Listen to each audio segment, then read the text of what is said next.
So, Austin, I wanted to meet with you today, first of all, to find out what you've been working on as a reader. Okay. So, can you talk to me about what you've been working on? Well, I just started this book.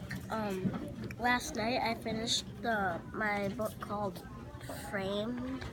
It's by the same author, and he has like a different series of this book. And there's 3 of them, and I don't have the 3rd one. Okay. So, you're kind of sticking with one author. And I have more And Gordon this is books at home. So this is a series of 3, is that what you said? So the first one is Framed, this is Swindle, and then there's a 3rd? Mm-hmm. So I think it's Zoomania. Okay, and so are the same characters talked about in this book? Or in these 3 books? Mm-hmm. So now in this book you're seeing some of the same characters. That's kind of cool. That's kind of cool to see characters and the same characters in different books, in different stories. Yeah. So I noticed that you just started this. Whereabouts are you? I'm wondering if you could just read a little for me. Okay. Should I read in my head or? You could read out loud if you don't mind. Okay. As soon as the town had announced the meeting to decide what would be done with the Rockford land, Griffin had spun those 5 fateful words. Let's work out a plan. Possible for the development of Rockford site. Griffin being head designer. This plan, approved by the kids of Selby, shows how the land of the old Rockford house can be turned into a skate and roller park, laid out according to the diagram of ABO scale 1 inch to 12 feet. Well, that's interesting. Can you tell me a little bit about how this is a plan, right? Yeah.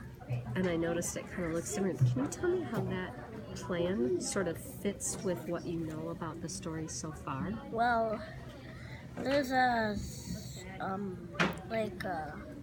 house they're going to for a sleepover they got invited to, and it's a haunted house, and they said it's gonna get old, like a wrecking ball. It's gonna knock it down. Okay.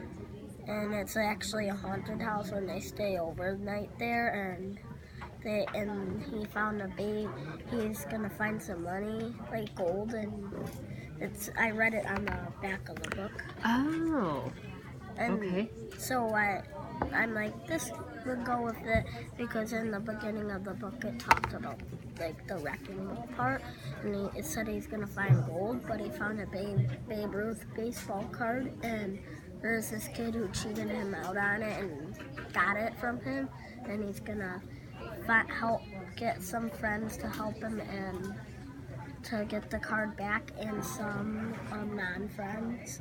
So this plan, you said, sort of fits with what happened in the first chapter, how it was introduced, but then you also said it fits with what you read on the back. Can I give you a compliment right now? Yeah. Austin, so smart to get yourself ready to read this book by thinking about, number 1, what you knew from the first book that you read, but also to read the back cover and how you're using that to help you make some predictions about what might happen as you read through this book.